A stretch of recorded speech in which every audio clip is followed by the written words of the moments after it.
तीस वर्षानंतर मंडळ यात्रा लागलेला आहे. भाजपच्या वोट बँकेला शरद पवारांकडून खुश करण्याचा प्रयत्न होत आहे. आता isakal.com आहे देशातील नंबर 1 ची मराठी न्यूज वेबसाईट. प्रत्येक अपडेटसाठी isakal.com ला नक्की भेट द्या. आज अमरावती करता आनंदाचा दिवस आहे की अमरावतीमध्ये नागपूर पुणे अमरावती वंदे भारत एक्सप्रेस सुरू होते आहे. 12:30 वाजता बडनेऱ्याला वंदे भारत एक्सप्रेसचा शुभारंभ होतो आहे. अमरावती पुणे जोडणं फार महत्वाचा होता, त्यामुळे अमरावती पुणे वंदे भारत मी जोडला गेलेला आहे. मी माननीय प्रधानमंत्री नरेंद्र मोदीजी, आमचे केंद्रीय मंत्री अश्विनी वैष्णवजी, राज्याचे मुख्यमंत्री देवेंद्र फडणवीसजी, एकनाथ शिंदेजी, अजित पवारजी या सर्वांचे अभिनंदन करतो, आभार मानतो अमरावतीकरांकडनं, अमरावतीचा पालकमंत्री म्हणून, की अमरावतीला ही आज एक मोठी भेट अमरावतीकरांना मिळाली आहे. मोठी भेट आहे. अमरावतीकरांची वाट बघायची. आता पुढच्या काळामध्ये अमरावती पुणे विमान हे सुद्धा या ठिकाणी सुरू करण्यासाठी आमच्या या ठिकाणी पुढाकार आम्ही घेतो आहे. त्याचाही आम्ही विचार करतो आहे.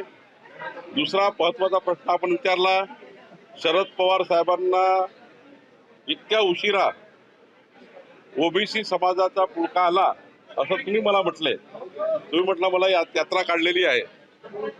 मला असं वाटतं की अनेक वर्ष म्हणजे 65 वर्ष सत्तेमध्ये बसल्यावर केंद्रामध्ये काँग्रेस पार्टी आणि काँग्रेस पार्टीच्या अन्य पार्ट्या त्यांना कधी ओबीसीचा पुळका आला नाही. प्रधानमंत्री नरेंद्र मोदीजी सत्तेवर आल्यानंतर, प्रधानमंत्री झाल्यानंतर ओबीसीच्या महामंडळाला वैधानिक दर्जा मिळाला. म्हणजे ओबीसी मंडळाला जे संवैधानिक दर्जा मिळाला मोदींच्या काळात. कधी यांनी विचार केला नाही की जात न्याय जनगणना झाली पाहिजे. पण माननीय प्रधानमंत्री मोदीजींनी संविधानामध्ये त्या ठिकाणी सुधारणा करून या ठिकाणी ओबीसीची आणि सर्व देशामधली जातनीय जनगणना करून ओबीसी समाजाला न्याय देण्याचा प्रयत्न केला. या देशामध्ये ओबीसी समाजाकरता जे जेवढे काही निर्णय आहेत 33 जातीच्या वर ओबीसी समाजाने या देशातला तो छोटा समाज 18 पगड जाती आहे, 12 बोलतेदार आहे. या समाजाला माननीय प्रधानमंत्री मोदीजींनी 27% आरक्षणापर्यंत या ठिकाणी भूमिका नेण्याचा प्रयत्न केला. आमचे मुख्यमंत्री देवेंद्र फडणवीसजी यांनी ओबीसीचं गेलेलं आरक्षण,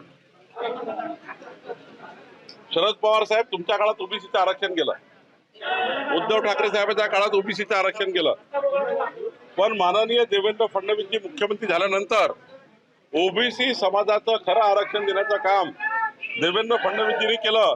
आणि सुप्रीम कोर्टामध्ये या स्थानिक स्वराज्य संस्था निवडणुका झाल्या नाही 5 वर्ष. याला कारण काय होतं तर महाराष्ट्राचं सरकार ओबीसी समाजाबद्दलची स्पष्टता किंवा जे अफिडेव्हिट द्यायचं होतं सुप्रीम कोर्टाला ते देत नव्हतं. पण माननीय देवेंद्र फडणवीस, एकनाथ शिंदे, अजित पवार सरकार आल्यानंतर या सरकारने सुप्रीम कोर्टामध्ये ओबीसी समाजाला 27% जागा राखीव वाटल्या पाहिजे याकरता अत्यंत स्पष्टपणे एक संपूर्ण निवेदन आणि सुप्रीम कोर्टामध्ये अफिडेव्हिट केलं. आणि म्हणून आज 27% आरक्षण मोकळं झालं. आणि म्हणून 27% आरक्षणानुसार आता या महाराष्ट्रामधल्या 13,000 पदाच्या स्थानिक स्वराज्य संस्थांच्या निवडणुका होत आहेत. ओबीसी समाजाचा मंत्री या राज्यामध्ये ओबीसी मंत्रालय नव्हतं.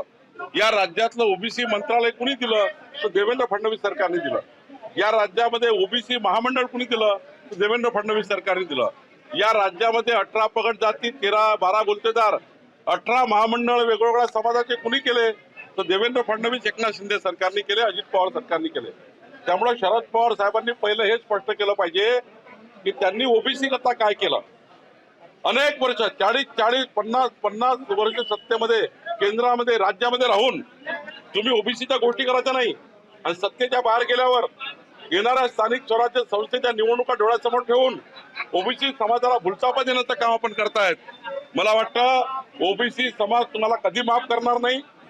जसं मराठा समाजामध्ये वाद लावण्याचं काम या लोकांनी केलं, मराठा एकसंघ समाज त्या ठिकाणी आहे त्या समाजामध्ये वाद लावण्याचं काम या लोकांनी केलं.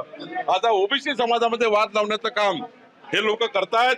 हे आज यांना कधी मराठा समाजाचा कधी पुळका नव्हता, याला कधी ओबीसीचा पुळका नाही. जेव्हा सत्तेमध्ये होते तेव्हा मराठा समाजाकरता काही केलं नाही, जेव्हा सत्तेमध्ये होते तेव्हा ओबीसी करता काही केलं नाही. आणि त्यामुळे आता हे अत्रावत्रा काढतात ना, हे नौटंकी आहे, हे फुसकेबाजी आहे आणि हा फुसका बार आहे. कोणी ओबीसी समाज, कोणताही मराठा समाज आता भूलथापाला बळी पडणार नाही. देश विदेशातील प्रत्येक घडामोडींचे लाईव्ह अपडेट मिळवण्यासाठी आता साम टीव्हीच्या सर्व सोशल मीडिया प्लॅटफॉर्मला लाईक, फॉलो आणि सबस्क्राईब करा. तसंच सर्व नोटिफिकेशनसाठी बेल आयकॉन प्रेस करायला विसरू नका.